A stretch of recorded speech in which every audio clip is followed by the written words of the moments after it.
Hello guys! Oh, sabihin nyo to, do-makeup ako ha. Kasi galing tayo ng recognition today. So, eto guys, today ang ating agenda ay magbubuhos ng asin. Asin. Kuya, para saan yung asin? Para sa iwas kalawang. Hindi, para yata yun kuya sa ano, sa mga anay, sa insekto. Anay. Sa anay guys. Ito yung asin. So ilang sako kuya ang meron tayo? Meron tayong tatlong sakong asin plus Tapos, kuya pakita nga natin tong ito. Pang-anay to. Yung pang-anay, ihahalo yan sa tubig guys. Ayan. Yan guys. Meron din bang ganyan sa inyo guys? Kasi dito sa amin sa Bulacan, pag nagpapagawa ka talaga ng bahay or kahit anong establishment, naglalagay ng asin. Ayan guys, magtitimpla tayo. Kuya, paano timpla niyan? Kailangan po para medyo matapang 5 takip.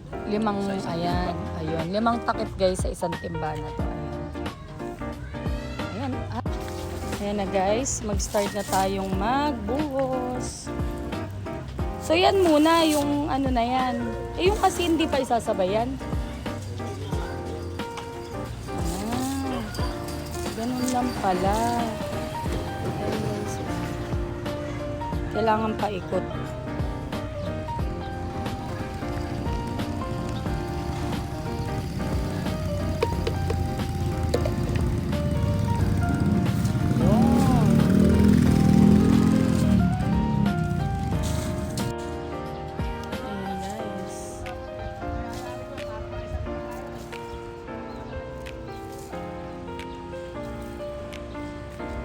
Adam, go. Get.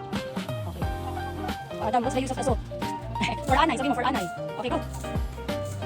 Ayan. Wow. Ayan guys, ang nangyayari. Buong bakod kailangan lagyan ng asin at saka nung solution kanina na pinakita ko. Ayan, ganyan po dito sa Bulacan. Ganyan po kayo sa ito guys. Yung nag-release din kayo ng anti-anay sa mga pinatatayo nyo. Sobrang importante yan at crucial. Ayun, ito. Okay guys, so ito ang pinaka-boss ng pagpapagawa ng aming bakod. Kuya, para saan daw yung ano, para saan yung asin at saka yung... Sa anay. Anong pangalan ng solution na yun? Sulignum. Ayun. Sulignum. Pag wala silang nakikitang bahay ng anay, hindi siya naglalagay. Depende. Depende sa may-ari kung gusto nila palagyan ng asin o... Pero mas advisable talaga Mas magganyan. maganyan talaga, Oo. maganda niya, may asin at sulignum. Ayun. Para yung hindi siya anuhan ng anay, hindi siya magapangan ng anay. Ayun guys. So yun na, kasi ako talaga, ngayon lang kami magpapagawa. Nagugulat ako sa mga dapat gawin. Kaya magandang mga learnings to guys, lalo na sa mga nagpapagawa. So ito si Kuya Bansot. Kontakin nyo si Kuya Bansot. Lagi itong gumagawa ng mga bakod-bakod kuya, di ba? Yan ang forte niya, pa-tiles, di ba? Nagpapa-tiles, yan. Daddy, so far ilan na yung ano? Ilan yung napabili nating ano, sako ng asin? 3. Ayun, pero mukhang marami pang uubusin ano. Ayun. Kasi guys, yan tulad niyan yung mga ayun kung nakikita niyo ayun. Kailangan talaga ma-treat. Ano mahal?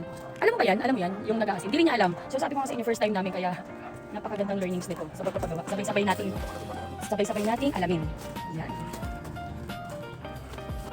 Pagkayari nun guys, 'di ba yung sa lubog na 'yon, 'di ba doon sila nagbubuhos. Pag pinatag na 'to, lalagyan mo ulit ng panibagong layer ng same process na ginawa mo, asin plus yung solution na 'yon. Kasi mahirap talagang i-treat ang anay. Kaya dapat gastusan na natin guys yung pagpatay doon sa bahay ng anay tsaka yung possibility na pasukin ng anay yung pinagagawa dahil sobrang hirap talagang puksain ang anay kapag hindi na treat agad, 'di ba? Oo, sayang. Uy guys, nga pala sobrang sayang nung mangga namin dito. Dito kasi sa lugar namin, yung mangga ang usual lang ganyan, kaya lang nakakapanghinayang kasi 3 mangga yung nakatanim dito sa gagawing bahay namin. Kaya lang ayan, speaking! Ayan yung mangga. Napupulot lang guys yung mangga dito sa amin. Na kaya nakakapanghinayang yung 3 mangga na pinutol kasi tinamaan nung mga bakod. Sobrang nakakapanghinayang talaga guys yung mga mangga. Update tayo ulit kung ano pa yung mga gagawin namin dito sa pinapagawang bahay. Sabay-sabay tayong matuto kasi it's a new learning for us. This is our first time na magpagawa. So